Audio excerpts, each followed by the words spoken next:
Bonjour. Aujourd'hui, nous allons parler des Vikings. Alors, nous allons d'abord parler d'un aspect historique. Qui sont les Vikings? D'où viennent-ils? Quelle religion ils pratiquent? Et ensuite, bien évidemment, nous allons aborder le sujet plus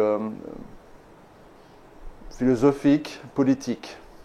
Parce que les Vikings avaient un ensemble de lois assez complexes, élaborées, très intéressantes, et qui a fortement influencé l'Europe. Et on a tendance à l'oublier et à ne penser que l'Europe n'a été bâtie que sur le monde grec puis romain.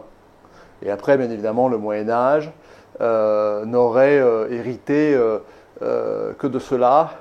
Les Gaulois sont totalement plus ou moins mis de côté, et les Germains, les civilisations nordiques, dont les Vikings, on en parle assez peu en réalité, et pourtant ils ont fortement influencé le monde politique, philosophique, religieux des Européens. Alors, ça fait longtemps que je voulais parler des Vikings parce que, d'abord, du côté de ma mère, je suis suédois, donc j'ai des origines varègues, pour être précis. Les Vikings de Suède, qui se sont spécialisés dans les raids vers l'Est, la Russie, descendant les grands fleuves, et ils ont façonné la Russie, puisque le mot russe vient leur était en fait attribué parce que c'était des roux, des blonds roux, et les Slaves les appelaient ainsi. Les Slaves qui les ont sollicités pour les défendre contre notamment les Bulgares, les peuples du Sud. Et les Varegs, les Vikings suédois, ont créé toutes les grandes villes russes, ont créé l'aristocratie russe et ont créé la Russie. Alors, d'une manière générale, les Vikings n'ont absolument rien à voir avec ce que vous voyez sur Netflix. Alors, ou d'ailleurs les jeux comme Valhalla qui est sorti.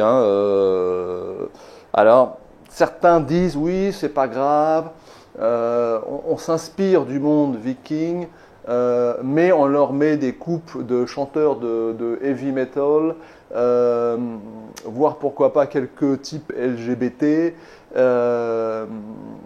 quelques Africains noirs, pourquoi pas. Tout ça, ça n'a pas d'importance, puisque ce qui compte, c'est de s'en inspirer librement, et ainsi de suite, et ainsi de suite. Écoutez, à ce moment-là, pourquoi pas? Tout est libre, on a le droit de faire ce qu'on veut, mais n'appelons pas ça des Vikings, appelons ça autre chose, une fantaisie, de l'héroïque fantaisie, aucun problème. Mais si on veut avoir un aspect historique, les Vikings n'avaient pas des coupes de chanteurs de groupes de hard rock, de heavy metal. Ils ne rasaient pas les cheveux sur les côtés, n'avaient pas des sortes de coupes mi-punk, mi-heavy metal. Non, les Vikings avaient les cheveux longs. Ne s'habillaient pas en cuir avec des clous, toute une panoplie à de rock'n'roll, des groupes de la fin des années 80. Non. Les Vikings, alors je vous mettrai des liens de tout cela, si ça vous intéresse. Les Vikings étaient habillés de vêtements assez amples, chauds, les cheveux longs, c'était des hommes libres, des paysans libres. Bien sûr, il y avait une noblesse, etc. Mais voilà, ça c'est le premier point. Le premier point, soit on fait de la fantaisie, aucun souci, soit on fait un peu de l'histoire, mais à ce moment-là, mélanger les deux, mettre de la fantaisie dans l'histoire, pour des gens qui ne connaissent pas, qui vont confondre, et au bout d'un moment, c'est l'histoire de l'histoire. Vous voyez, c'est l'histoire de l'histoire se transforme, et dans les nouvelles générations, on va faire l'amalgame, Les Vikings avaient des vêtements en cuir, avec des clous, des coupes de chanteurs de hard rock, des sortes de bijoux tout à fait fantaisistes. Il y avait des femmes guerrières, on va en reparler. Ok, on peut faire de la fantaisie, mais dans ce cas, ne faisons pas d'histoire. En transformant mes ancêtres, vous insultez leur mémoire, ma mémoire, la mémoire de ma famille. Les Vikings étaient une grande civilisation, de grands commerçants, avant tout, des explorateurs, des commerçants, des guerriers, bien sûr, mais pas au sens où on peut l'imaginer, c'était des raiders, c'est-à-dire en fait ils faisaient des raids, ils pratiquaient le raid. Quand ils pouvaient prendre quelque chose gratuitement, ils le faisaient. Mais si c'était trop compliqué, ils négociaient, ils faisaient du commerce, ils échangeaient des fourrures, de l'ambre, contre ce qu'ils cherchaient le plus, l'or. Hein. Alors maintenant, on va rentrer un petit peu dans un aspect un peu historique. Je vous mettrai en lien mon livre Doggerland. Ce qu'il faut bien comprendre, c'est que à la fin de l'ère glaciaire, au début du néolithique, il y a eu des grands bouleversements en Europe. On sait que l'Europe du Nord a été beaucoup plus étendue aujourd'hui. Il y a eu des peuples de chasseurs-cueilleurs qui ont sans doute donné ce qu'on appelle aujourd'hui les peuples des mégalithes.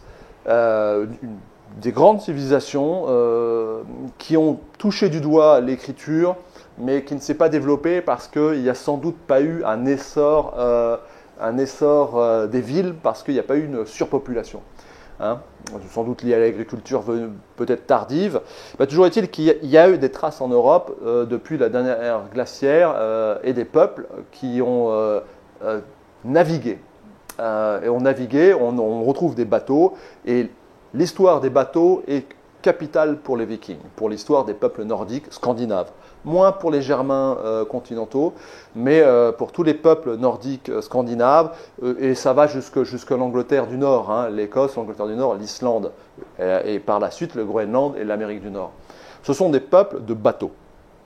Et ça vient du Doggerland, dans le sens où, avec la fonte des glaces, il y a eu des crues, etc. Ces peuples du Nord, ce que les Grecs ont appelé la Thulé, ce sont avant tout des navigateurs. Alors, bien évidemment, les Germains sont des Indo-Européens, donc qui sont venus par l'Europe centrale. Hein. C'est la culture de la céramique cordée. Donc, c'est des peuples qui sont remontés vers le nord, ce qui est assez particulier parce qu'en général, les migrations se font toujours du nord au sud. Mais là, il y a eu une montée vers le nord, sans doute avec la fin de la glaciation. Peut-être que les tribus ont suivi les animaux sauvages, les cerfs et ainsi de suite. Toujours est-il qu'ils se sont installés en Scandinavie et il y a eu une grande époque, c'est-à-dire l'âge de bronze. L'âge de bronze a été une très grande époque, un fort développement de la culture nordique, mais le bronze était acheminé par le sud, depuis le sud. Donc il y a eu du trafic. Il y a eu du trafic et du commerce, et il y a une classe dominante qui s'est créée dans l'Europe du Nord, chez les Vikings, enfin chez les ancêtres des Vikings. Il y a eu une aristocratie qui s'est formée sur le commerce de l'ambre contre les fourrures, contre l'ambre aussi. Hein. Le cuivre était échangé contre l'ambre, les fourrures, le bois éventuellement, des choses comme ça. Et ça a été la civilisation scandinave de l'âge du bronze. À peu près, il y a eu un réchauffement également, environ 2700 ans avant Jésus-Christ, il y a eu un réchauffement et un développement, une forte progression de la natalité dans les pays du Nord. Et l'âge du bronze est apparu ensuite, 1700-500 avant Jésus-Christ, et a développé la Scandinavie, les pays nordiques du Nord, d'une manière assez spectaculaire. Et on suit l'évolution des bateaux. On est toujours sur des bateaux en peau, quelques bateaux structures de bois, mais ces peuples-là continuaient de naviguer sur les mers, les fleuves, en faisant un commerce. Et il y a toujours eu un commerce entre le nord et le sud. D'accord ? Mais c'était une époque élitiste, et là on rejoint la culture hellénistique grecque, dans le sens où une classe dominante a pris le pouvoir par le commerce sur cet âge du bronze, sur le bronze, qui était très important.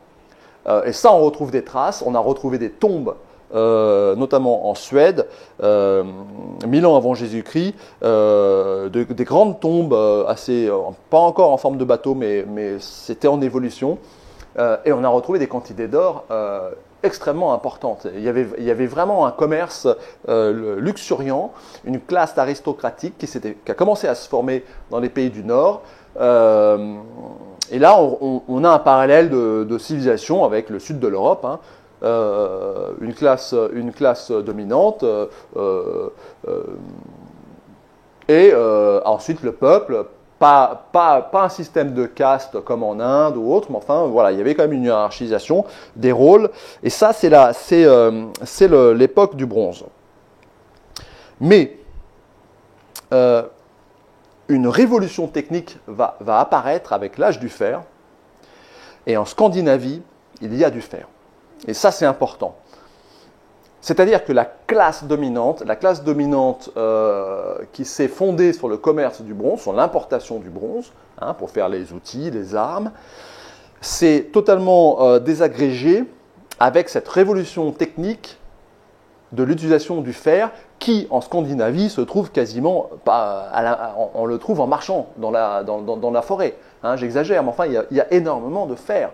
Et donc, ça a créé un mouvement de démocratisation. Et ça, c'est très important, de démocratisation, c'est-à-dire qu'en fait, tout le monde pouvait avoir une arme à pas cher. En tout cas, beaucoup moins cher que durant l'époque du bronze. Le peuple armé est un peuple libre. Et les Scandinaves sont devenus un peuple armé d'hommes libres. Alors ça, c'est important parce que c'est un changement civilisationnel qui s'est opéré en Europe du Nord. Par cette révolution technique du fer, n'importe quel individu, pas tout le monde, parce qu'on reviendra sur l'épée, c'est une arme qui coûte très cher, mais le développement technique du fer, le savoir-faire, la forge du fer, a rendu les Scandinaves libres.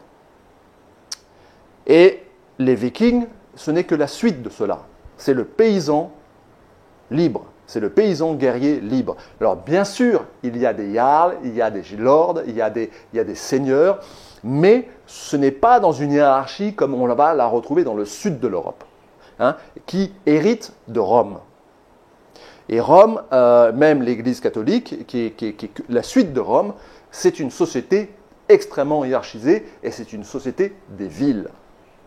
Le christianisme s'est développé dans les villes, en surpopulation, d'une classe laborieuse, à la recherche d'une nouvelle, d'un espoir, et le christianisme a apporté cela.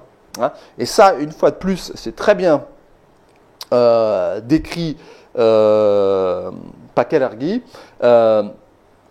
qu'il faut lire. C'est très bien décrit. C'est le monde en opposition de l'homme paysan libre du Nord, avec son épée, ses armes, en opposition à l'homme enfermé, mis en esclavage technique par la technologie des villes. Hein, l'asservissement par le travail. Alors ça, vraiment, il faut lire Kalergi. Je vous remettrai le lien de son livre. C'est un homme qui a très bien compris la chose. Bon, alors après, c'est le 19e siècle, hein, donc il y a des choses qui sont aujourd'hui totalement dépassées. Mais d'un point de vue historique, c'est exactement ce qui s'est passé. Les Scandinaves sont restés des paysans libres. Il n'y a pas eu de développement de grandes villes, de structures de mégapoles dans toute l'ère de la préhistoire, du Moyen-Âge, du bas Moyen-Âge au Moyen-Âge jusqu'à l'époque des Vikings, hein, jusqu'à l'an 1000. C'est lorsque ces hommes sont devenus christianisés que les villes ont commencé à se développer. Hein. le phénomène chrétien, le développement du christianisme est un développement citadin, en opposition, je le répète, des paysans libres scandinaves, nordiques, germains également, hein, par la révolution du fer, d'accord, qui a démocratisé les armes. À partir du moment où le peuple est armé, il est libre. Bien sûr, il y a une hiérarchie, bien sûr, il y a des lords, des seigneurs, mais un homme libre est un homme armé. Et ensuite, il va décider de comment élire un seigneur de guerre pour le temps de la guerre chez les Scandinaves. Il y avait des tribus se fédérer et élisaient un roi, mais dans un système de vote et surtout dans une durée limitée. Et pour une raison, notamment la guerre. C'est l'histoire de Clovis. J'y reviendrai. Donc voilà, donc nous arrivons à l'âge du fer. L'âge du fer en Scandinavie transforme la société. L'homme libre se développe, armé. Les lois se développent en même temps. Les Vikings et leurs ancêtres ont élaboré un système complexe de lois, de liberté individuelle, ça c'est très important, de liberté individuelle avec le Sind, l'Assemblée des hommes libres.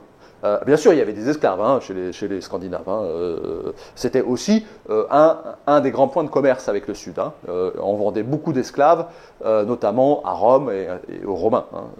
Mais il y avait, les Scandinaves étant des Indo-Européens, ils avaient le système de 3 classes. Hein, mais il n'y avait pas un système religieux comme chez les Celtes, druidique, qui était plus hiérarchisé. Hein. C'est-à-dire les Gaulois, historiquement, se sont mieux adaptés à la civilisation romaine parce qu'ils avaient déjà une structure plus hiérarchique avec les druides, qui était réellement une classe dominante. Chez les Scandinaves, il n'y a pas de druides. Il y a des prêtres éventuellement, mais c'est le chef de famille qui fait office de prêtre dans des cérémonies avec les dieux scandinaves. Hein. Le panthéon des dieux scandinaves qui est très proche du panthéon romain, hein, par ailleurs. Hein. Donc, s'élabore un certain nombre de lois qu'on a. Hein. Je vous mettrai aussi un lien là-dessus. Les Grecs les ont décrits, les Romains les ont décrits. De choses importantes. Par exemple, la possession individuelle, le vol est interdit, etc. Mais, chose très intéressante, dans la société scandinave germaine, il n'y a pas de prison. Hein. La prison, d'ailleurs, la prison en tant que telle est assez récent comme phénomène. Hein. Il n'y avait pas de prison réellement au bas Moyen-Âge. Hein. C'est quelque chose qui s'est développé avec le développement des villes. Et le christianisme, cette religion orientale qui apporte la notion de péché et de punition. D'accord ? De punition, c'est quelque chose qui est venu de l'étranger en Europe. Chez les Germains, il n'y a pas de notion de punition, d'emprisonnement.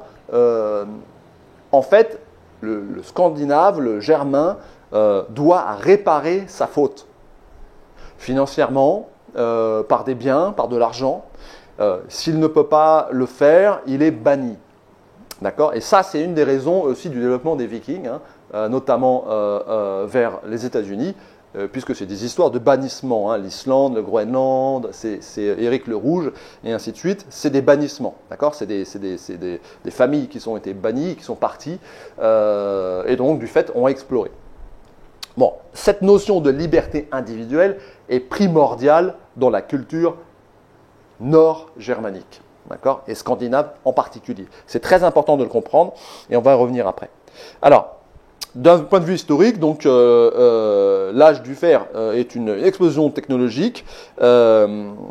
Les Scandinaves se développent, deviennent des hommes libres, des paysans guerriers libres, dans un système très démocratique d'assemblée. Le Tin, c'est une assemblée des hommes libres, même s'il y a une hiérarchie de chefs, de jarls, c'est-à-dire de seigneurs et ainsi de suite.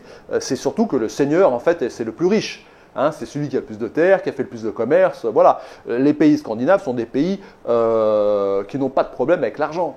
Hein. Il n'y a pas ce côté, ce contre-coup catholique n'existe pas réellement chez les Scandinaves. Les Scandinaves vont faire du commerce à l'étranger pour s'enrichir. Hein. Il faut que ça soit clair.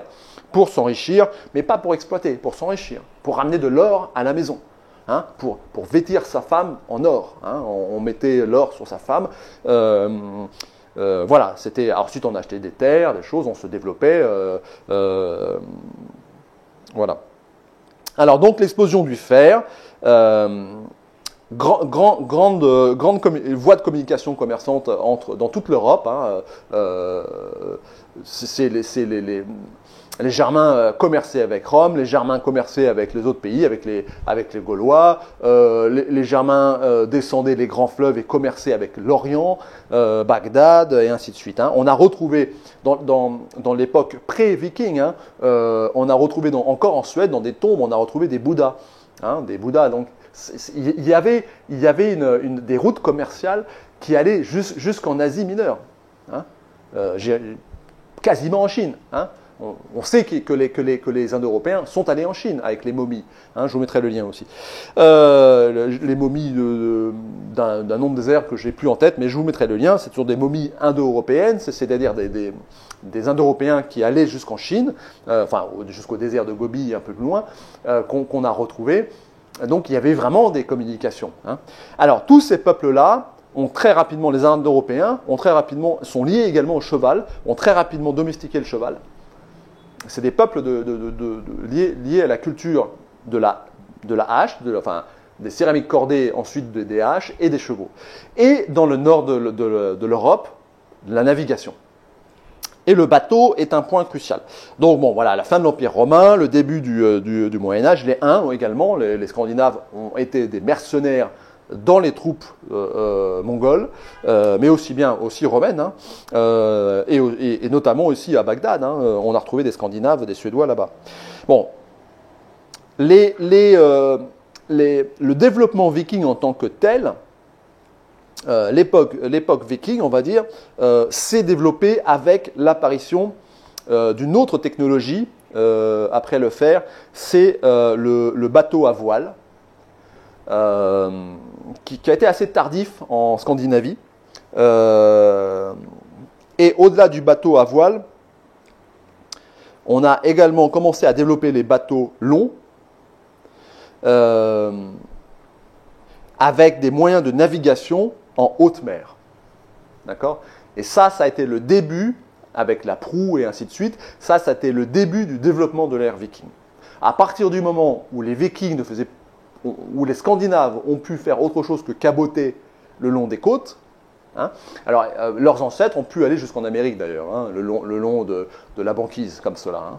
Mais à partir du moment où la voile se développe, la proue se développe, la quille se développe, sur des bateaux extrêmement bien développés techniquement, les Scandinaves savent naviguer en haute mer. Et là, ça change tout. Et là, c'est le début des raids en Angleterre, en France, jusqu'en Espagne et jusqu'en Afrique du Nord. Hein. Et les Scandinaves, eux, descendront jusqu'à Bagdad. Alors ça, c'est le début de l'ère viking. D'accord ? Donc les Vikings commencent à aller attaquer l'Angleterre qu'ils connaissaient. Hein. Gardez en tête que, par exemple, les Norvégiens, ce sont les princes des îles du nord de l'Écosse. Hein. Les Gaéliques, les Pictes écossais, ont des liens de parenté avec les Norvégiens depuis toujours. Hein. Dans les îles Shetland, jusqu'au nord, il y a tout un jeu d'îles qui va quasiment jusqu'en Norvège. Mais ça, c'est du cabotage. Là, les Scandinaves peuvent partir en haute mer avec des grandes embarcations, des bateaux de 20 mètres, hein, chevaux, on pouvait remplir avec des équipages entiers et pouvaient attaquer l'Angleterre en premier, la France, avec des moyens techniques, avec des armes avancées, d'une très bonne qualité de fer, et c'était des équipages d'hommes libres, sous la direction d'un chef, mais d'hommes libres. Et ce qu'ils cherchaient avant tout, c'était l'argent. Les raids étaient faits pour s'enrichir personnellement, avec le partage équitable du butin. Et ça, c'est un point important. Et là, je fais faire juste cette parenthèse sur Clovis, qui est un Germain, un Franc, et c'est le syndrome du vase de Soissons. C'est le basculement de la civilisation germanique à la civilisation chrétienne. C'est ce point de basculement, et c'est le début de l'ère catholique, de l'ère chrétienne en France et en Europe. Le vase de Soissons signifie que Clovis doit donner une part à l'Église. Et cette part, il va la prendre sur ses guerriers.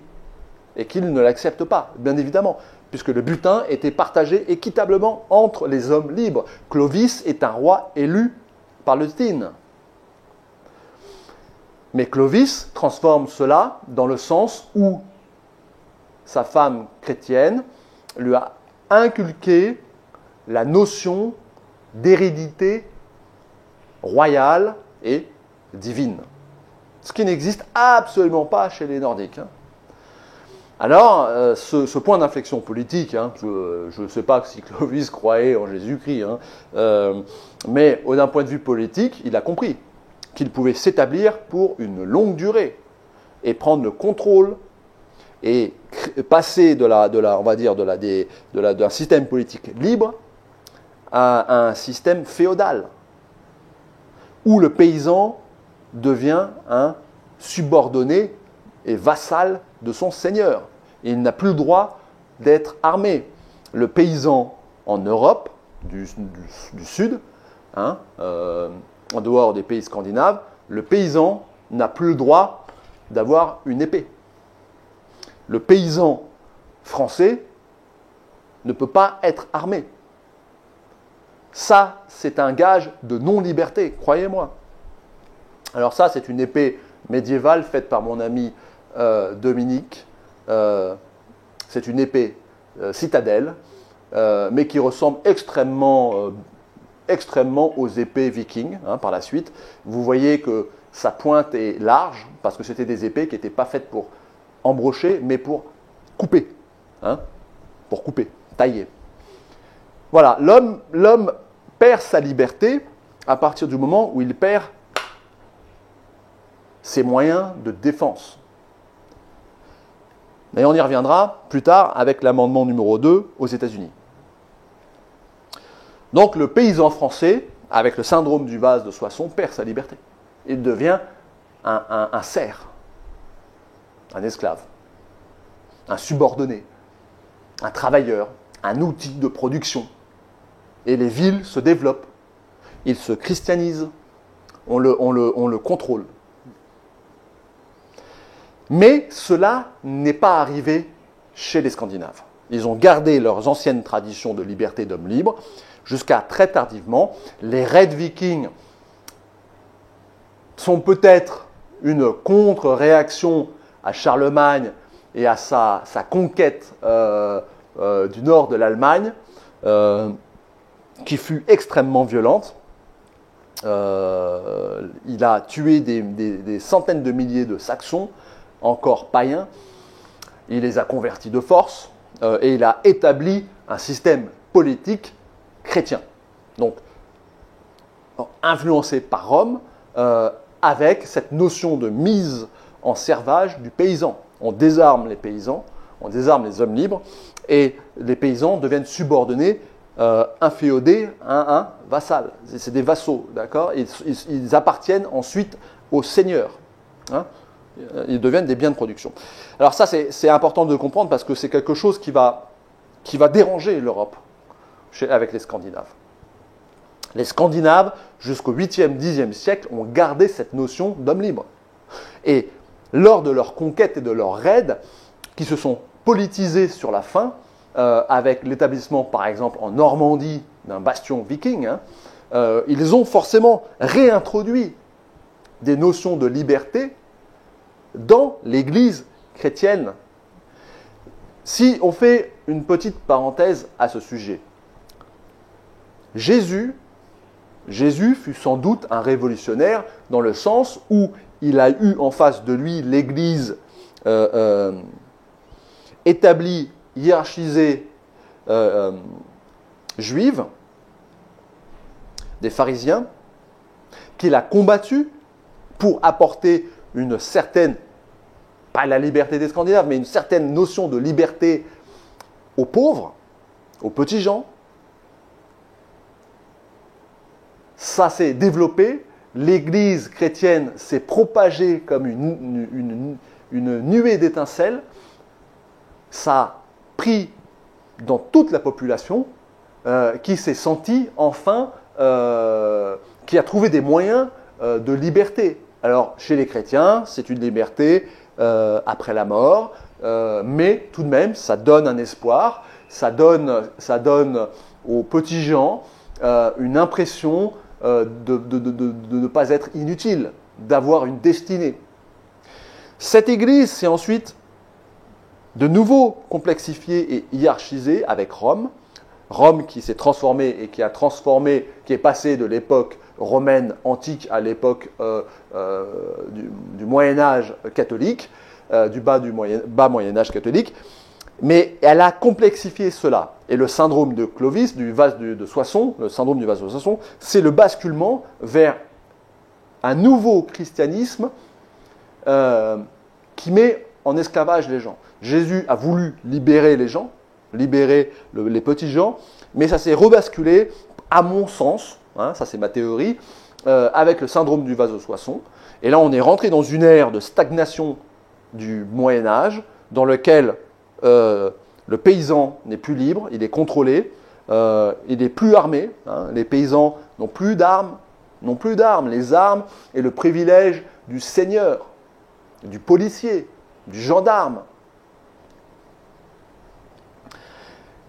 Et les Scandinaves, les Vikings, vont apporter une nouvelle notion de liberté individuelle. Un concept nouveau, pas nouveau, mais qui avait été oublié. Ils vont ramener cette idée en Europe.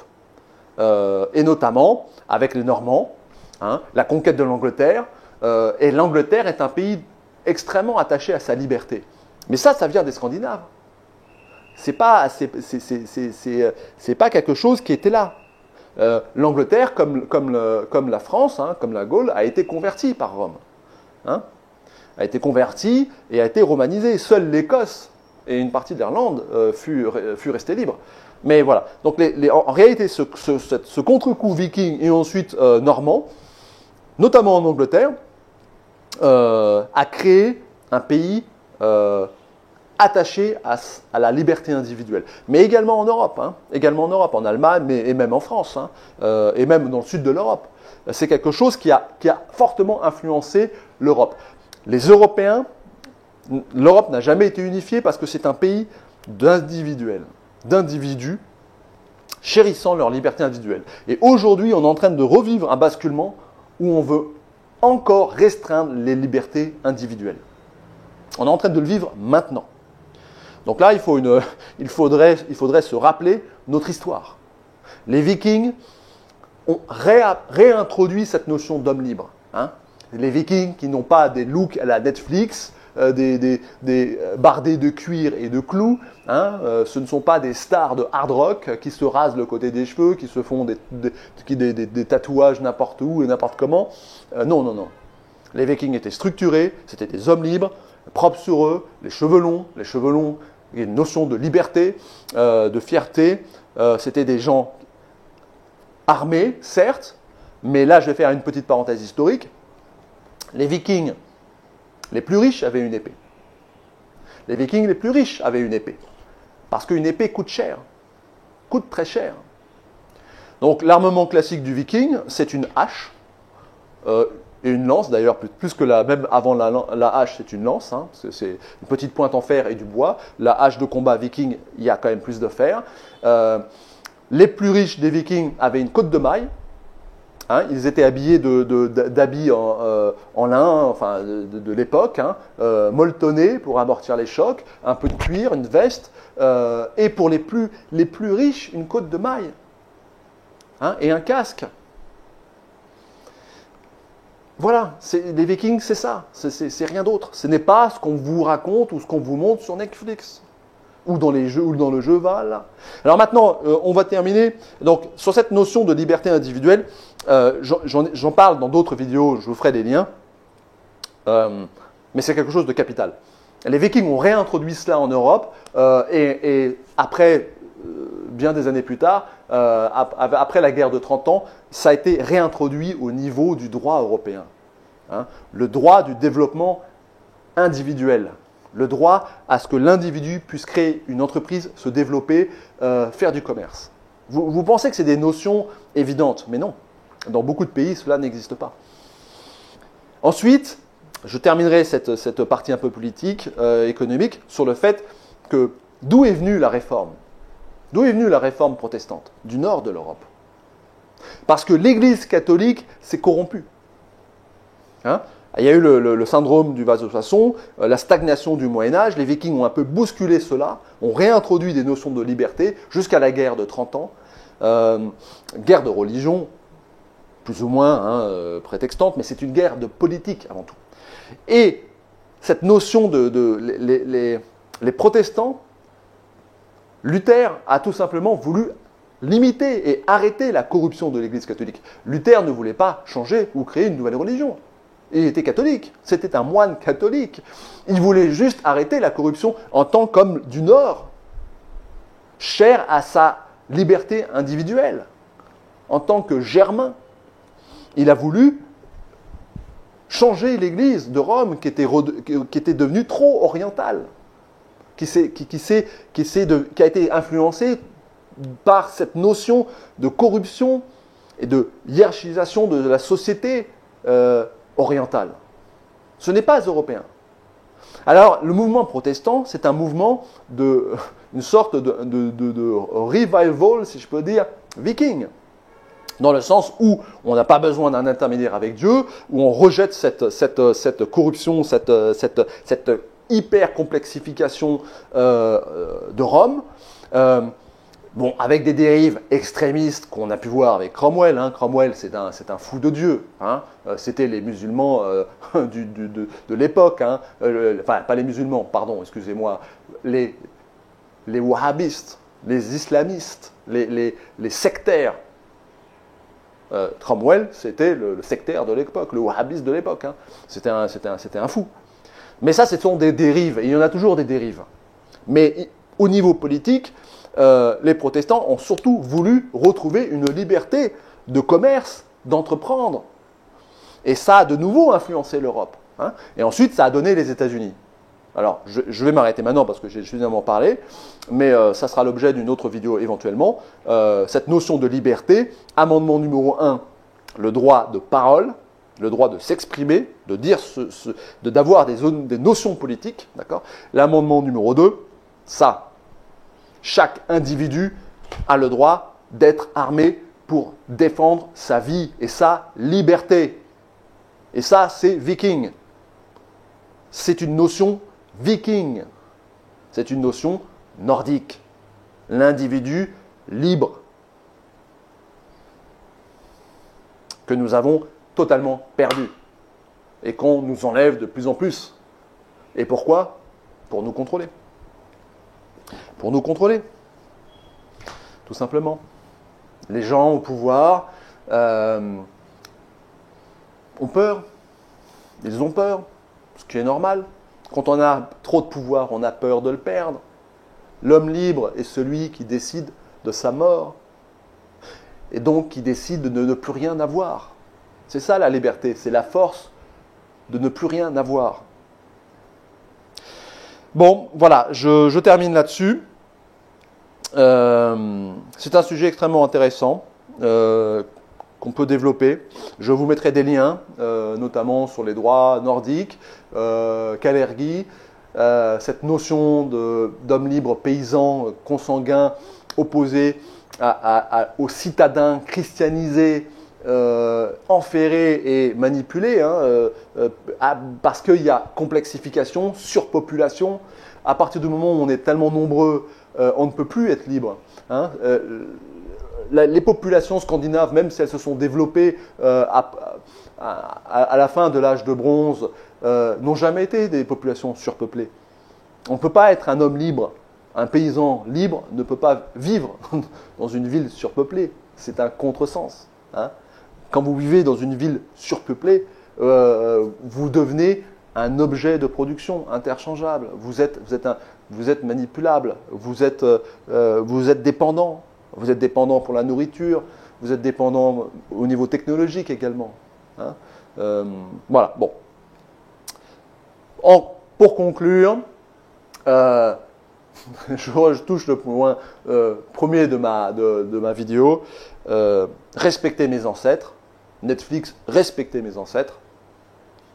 Mes ancêtres n'avaient pas des looks de hard rocker, n'avaient pas des piercings, des tatouages farfelus, des coupes de cheveux complètement aberrantes, des looks cuir, clou, punk. Non, non, non, pas du tout. Hein. Regardez les vidéos en lien, et vous comprendrez. Hein. Lisez la littérature et vous comprendrez. Aucun problème pour faire de la fantaisie. Faisons de la fantaisie, mais n'appelons pas ça viking, n'appelons pas ça Valhalla. Vous insultez mes ancêtres. Donc, un minimum de respect. Voilà. Merci de m'avoir écouté. J'espère, une fois de plus, vous avoir apporté quelques points nouveaux, quelques informations. À vous de faire le tri et de faire votre propre opinion. À bientôt. Merci.